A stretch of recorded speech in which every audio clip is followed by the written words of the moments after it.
नमस्कार बच्चों, मैं रविंद्र सर आप सभी का अपने इस YouTube चैनल पर स्वागत करता हूं। बच्चों, आज के इस व्याख्यान में मैं लेकर के आया हूं रहीम दास जी के दोहे। रहीम दास जी के दोहे के बारे में पिछले व्याख्यान में हमने पढ़ाया था। रहीम दास जी का जीवन परिचय व रहीम दास जी के 5 दोहे। बच्चों, आज उससे आगे चलेंगे। आपने जैसा कि आप देखिए, हमने यहाँ तक पढ़ा था, दीरघ दोहा अर्थ के आखर थोरे आहीं, ज्यों रहीम नट कुंडली सिमिट कूद चढ़ जाएं। उसके आगे का दोहा देखिए, यह है, धनि रहीम जलपंक को लघुजी पियत अघाय, उदधि बड़ाई कौन है जगत पियासो जाए। धन का अर्थ होता है धन्य, जल का अर्थ होता है पानी, पंख का अर्थ होता है कीचड़, लघु का अर्थ होता है छोटा, जीय का अर्थ होता है जीव, पियत का अर्थ होता है पीना और अघाय का अर्थ होता है पेट भरना। उदधि का अर्थ होता है सागर। बड़ाई से अर्थ है बड़ा होना।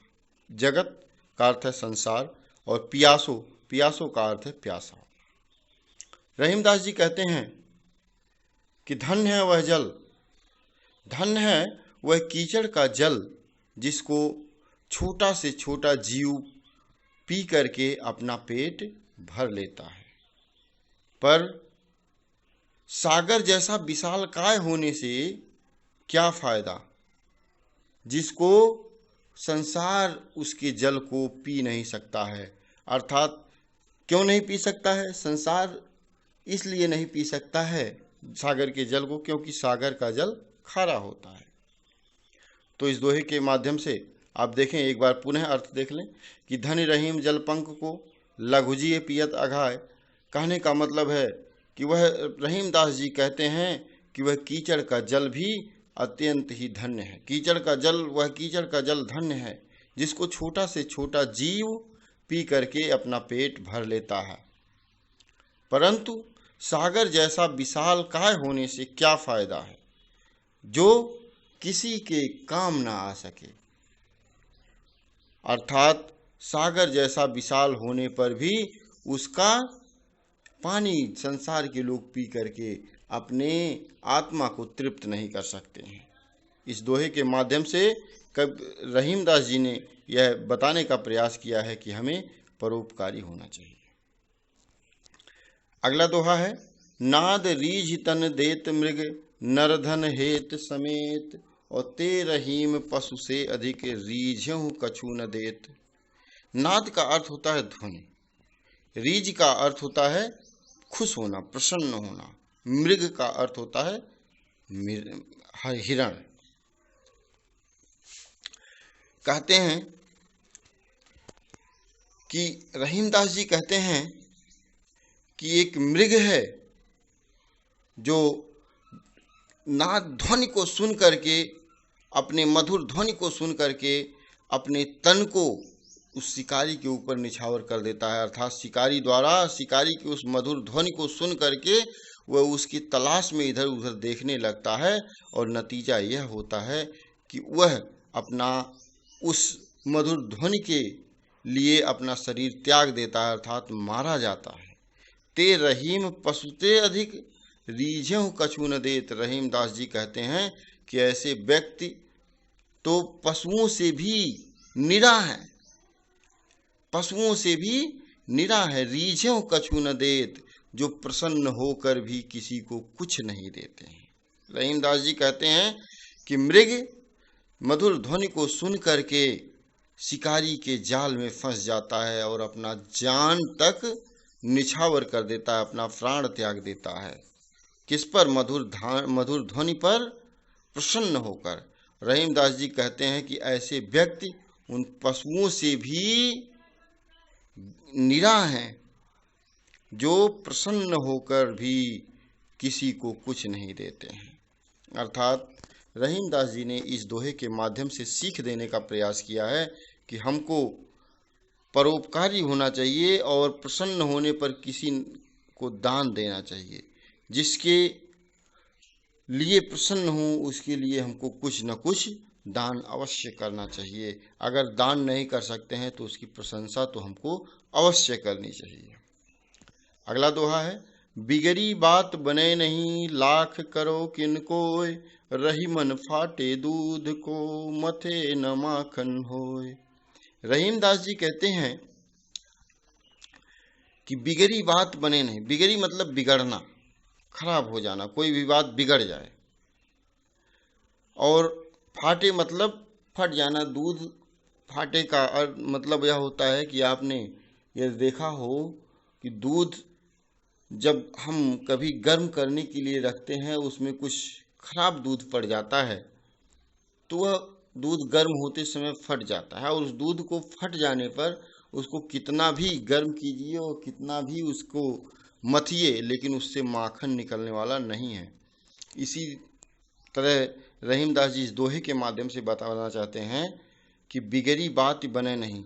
जब कोई बात बिगड़ जाती है तो वह फिर पुनः बन नहीं पाता है। उसको बनाने के लिए कितना भी हम उपाय क्यों न कर लें। ठीक उसी प्रकार से जैसे यदि दूध फट जाए और उस फटे दूध को सारा दिन हम मथते रहें लेकिन उससे माखन निकलने वाला नहीं है, उसी प्रकार हमको किसी से अपने बातों को बिगड़ने नहीं देना चाहिए। अर्थात सबसे हमको प्रेम भाव से रहना चाहिए, सभी से आपस में लड़ाई आदि नहीं करनी चाहिए। इस दोहे के माध्यम से रहीमदास जी ने यह बताने का प्रयास किया है कि हमको अपनी बात को स्पष्ट रूप से किसी के सामने रखना चाहिए और किसी के मध्य में मतभेद नहीं होना चाहिए, बात बिगड़ना नहीं चाहिए। अगला दोहा देखिए। अगला दोहा है, रहीमन देखी बड़ेन को, लघु न दीजे डारी, जहां काम आवे सुई, कहा करे तरवारी। रहीमदास जी इस दोहे के माध्यम से कहते हैं कि हमको छोटे से छोटे चीज की भी, छोटे से छोटे वस्तु का भी महत्व देना चाहिए।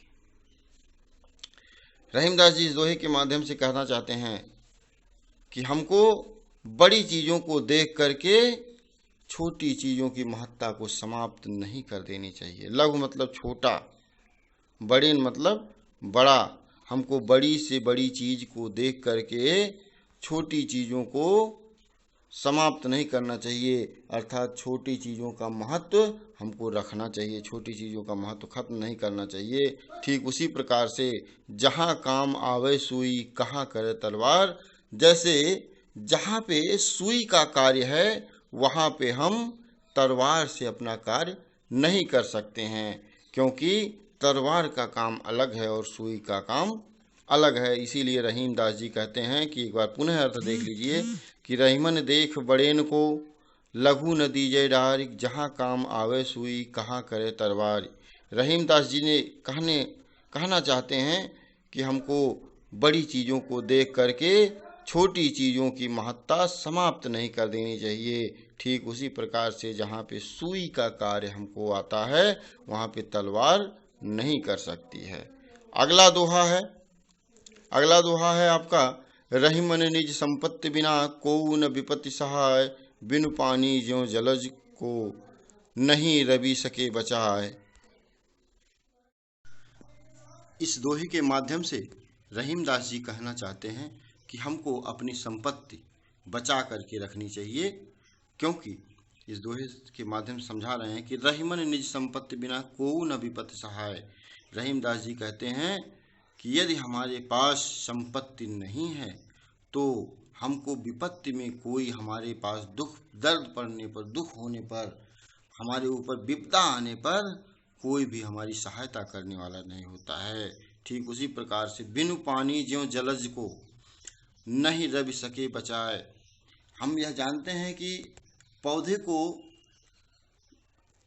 पालन पोषण के लिए धूप की आवश्यकता होती है, सूर्य की आवश्यकता होती है, लेकिन उसके साथ ही साथ पौधे को जल की भी आवश्यकता होती है। तो रहीमदास जी यही अर्थ बताते हुए कहते हैं कि बिनु पानी ज्यों जलज को। जलज का अर्थ होता है कमल, कि कमल के पौधे को यदि पानी नहीं है तो उसको सूर्य भी बचा नहीं सकता है, क्योंकि कमल सूर्य की उपस्थिति में ही खिलता है। जब सूर्य सुबह निकलता है उसी समय कमल खिलता है। तो रहीमदास जी इसीलिए कहते हैं कि यदि हमारे पास कोई संपत्ति नहीं है तो हमको विपदा पड़ने पर कोई भी सहायता करने वाला नहीं होगा। ठीक उसी प्रकार से जिस प्रकार से कमल, यदि पानी नहीं है कमल के लिए तो उसको सूर्य भी बचा नहीं सकता है।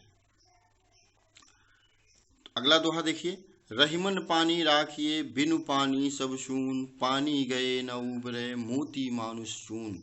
यहाँ पे पानी शब्द देखिए कई बार आया हुआ है। पानी यहाँ 3 अर्थों से लिया गया है। एक पानी का अर्थ है इज्जत से, दूसरे पानी का अर्थ है चूने, और पानी जैसे जिस प्रकार से सूखे चूने में यदि हम पानी जब डालते हैं तो वह अपनी सफेदी तजने लगता है। और तीसरे पानी का अर्थ है जल से। और एक पानी का अर्थ होता है मोती। मोती जिस प्रकार से सीप के मुंह में यदि पड़ जाता है पानी तो वह मोती हो जाता है, बिना पानी के वह मोती की चमक नहीं आ पाती है। रहीमदास जी इस दोहे के माध्यम से कहना चाहते हैं कि रहीमन पानी राखिए। रहीमदास जी कहते हैं कि हे प्रभु, हमको अपनी पानी खुद रखना चाहिए, हमको अपनी इज्जत खुद ही रखना चाहिए। बिन पानी सब शून, यदि वह हमारी एक बार इज्जत चली गई तो सब कुछ हमारा चला जाएगा। क्योंकि पानी गए न उबरे मोती मानुष चून। यदि पानी चला गया, पानी अर्थात दूसरी बात जो कहा है उन्होंने, पहले मानुष के लिए जो कहा है, मोती के लिए कहा है और चून के लिए कहा है। ठीक उसी प्रकार से यदि पानी ना हो तो मोती, पानी ना होने से मोती की चमक नहीं आ सकती है। पानी की एक बूंद यदि सीप के मुख में पड़ जाती है तो वह मोती बन जाता है। तो बिना पानी के वह मोती भी नहीं बन सकता है। और दूसरा शब्द मानुष के लिए आया हुआ है कि यदि पानी अर्थात इज्जत यदि मनुष्य की एक बार चली गई तो दोबारा नहीं आता है। तीसरी बार जो पानी का अर्थ लिया जा रहा है चून से, कि जब एक बार पानी में वह चूने को डाल दिया गया और चूने ने अपनी सफ़ेदी तज दिया, अपनी सफ़ेदी को त्याग दिया, पानी में जैसे ही आप चून डालेंगे वह सफ़ेद हो जाएगा। उसमें कुछ पत्थर आदि बचेंगे उस पानी में, यदि उस पत्थर को पुनः दूसरी बार पानी में डालें तो वह सफ़ेदी नहीं ला सकता है। इस प्रकार से यदि पानी उस चून से भी उसका पानी निकल गया तो वह पुनः दूसरी बार वह सफ़ेदी, उस सफ़ेदी को प्राप्त नहीं कर सकता है। तो इस दोहे के माध्यम से रहीमदास जी बताने का प्रयास किए हैं कि हमको अपनी पानी रखनी चाहिए, यानी कि हमको अपनी इज्जत बचा करके रखनी चाहिए। अब इस पर हम आ जाते हैं अभ्यास प्रश्न पर। देखिए, अभ्यास प्रश्न पर निम्नलिखित प्रश्नों के उत्तर दीजिए। प्रेम का धागा टूटने पर पहले की भांति क्यों नहीं हो पाता? हमें अपना दुख दूसरों पर क्यों नहीं प्रकट करना चाहिए? अपने मन की व्यथा से कहने पर उनका व्यवहार कैसा हो जाता है? रहीम ने सागर की अपेक्षा पंख जल को धन्य क्यों कहा है? एक को साधने से सब कैसे सध जाते हैं? जलहीन कमल की रक्षा सूर्य भी क्यों नहीं कर पाता? अवध नरेश को चित्रकूट क्यों जाना पड़ा? नट किस कला में सिद्ध होने के कारण उस पर चढ़ जाता है? मोती मानुष चून के संदर्भ में पानी के महत्व को स्पष्ट कीजिए। अभी हमने बताया ना, मोती मानुष चून, मोती के लिए पानी आया है, मनुष्य के लिए मोती।